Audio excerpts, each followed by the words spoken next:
I've been making music for something like 5 years now, and only now I'm starting to feel proud about my mixes. I've studied 1,000 of audio engineering topics, tested out 1,000 plugins, just to find out that the difference between a pro and a noob is that the pro have mastered the basics. In this video, I'm gonna give you 6 precious mixing tips, and one of them is how to mix with shitty equipment and still be able to get good sounding tracks. Stick around. Let's start by explaining this. Mixing is all about volume. Think about whatever you want. EQ, volume for certain frequencies. Compression, automatic volume control. Panning, left and right volume. Volume fader, there's nothing to say about this one. Don't overcomplicate things. With that said, keep in mind that mixing isn't about fixing. It's about balancing. That'll help us a lot. Now let's see this in practice with my latest project, Prelude. Have a look at each mixer track.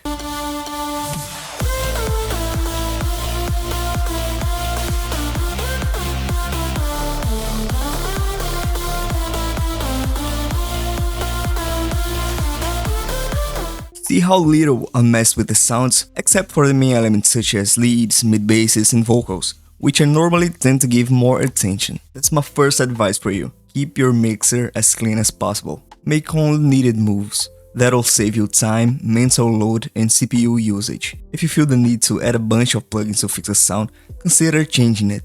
It's also worth mentioning that many of these EQs here in my project are simple low cuts to get rid of unnecessary frequencies, mostly low end. And I normally only do that at the very end of the process, when the track is 99% finished. Now, about the main elements, which I've mentioned earlier, such as the leads, you can see that actually there's a lot of effects here as well, like filter. This endless smile is for building tension in some parts. This is also another effect, tape stop effect. Here I actually got sound goodizer for compression, some EQing, something like 2 dB. The biggest one is taking off 4.5 dB, and we got reverb, which is another effect. So basically we got 2 processing here, pressure and EQing on my leads. Basses, same thing, effect, effect, effect. Now I got compression, some EQing, basic stuff, another EQ and another EQ. Now this one I messed a lot because I can't handle so well layering mid basses, you know. Yeah, that's what I got. Vocals, which is actually a speech. I had really messed with it, but yeah, vocals, you can't get them right straight away. So yeah. Tip number 2, always use reference tracks. Pay attention to every detail of your favorite songs and listen for things like how loud is the kick compared to the leads, how present the vocals are, how bright are the percussion elements, how groovy is the bassline. Do a bathroom test by applying a low-pass filter around 150 Hz and listen for groove and not loudness.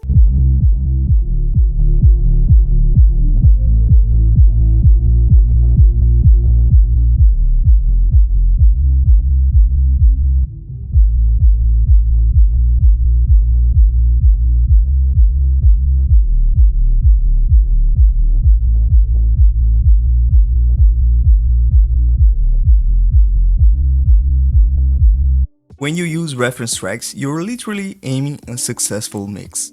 Don't fall into the trap of trusting solely your ears. I have another video on this trusting your ears topic. Tip number 3. If there's no automation in your project, it probably sucks. Back in the not so distant past, I was so lazy to automate things, especially in FL Studio. FL users know what I mean. But automations give life to a song through creating movement. Use it on your vocals, filters, reverbs, delays. Be creative and bring life to your music. Quick tip on automation in FL Studio. To automate third-party plugins, set the parameter to the neutral state you want it to be. Then go to Tools, Less Tweaked, and Create Automation Clip. Tip number 4. If you don't have professional equipment, learn your stuff. I mean, pick a pair of headphones that you already have and listen to a ton of music on it. Music you really enjoy. You will start to get used to the headphones' frequency response relative to good mixes, you know? And then, when you're mixing your own music, you'll subconsciously aim for that sound. Now, in this case, it's really important that you mix using reference tracks. That way, you keep an ear on how a good mix sound in your crap headphones while mixing your own track. Tip number 5. Don't overthink about sound design. And if you're just starting in music production, I actually recommend you don't even think about designing your own sounds now. Use a lot of samples and be creative with pitching, slicing, and editing them. Use and layer presets as well. Biggest names in the scene use presets and samples. Now, if you're aiming to have unique sounds, okay, you can go and design your own stuff. But do that in a separate moment and not while you're already in a workflow on a new project. Trust me, every second is crucial when you're in the flow. Tip number 6. If you've been watching my content lately, you already know the most important thing in a track for me: composition, followed by sound selection in EDM or arrangement in more organic music. If you don't have a solid composition, you can mix it for as many days as you want and it'll never sound good. Martin Garrix always says that he only finishes a new project if the idea is solid. And by idea he means rhythmic chords and melody. And a great idea comes with creativity. So if you're just like Martin and I, and you prioritize a good track idea, check the first link in the description. It's a paid course, so if you're not willing to spend some bucks to improve your knowledge, it's up to you. But I gotta say that it has a really affordable price.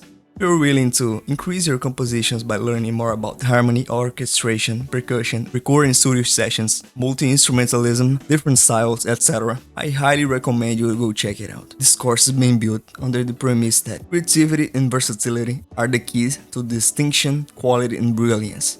Whether you are a composer, a music producer, or a professional arranger, you'll be forced to stand in front of uncommon perspectives. Though this course is focused on organic music, as electronic music producers, we can always learn from organic music. Know a guy called Avicii? Once he merged organic instrumentation with EDM and changed the scene forever.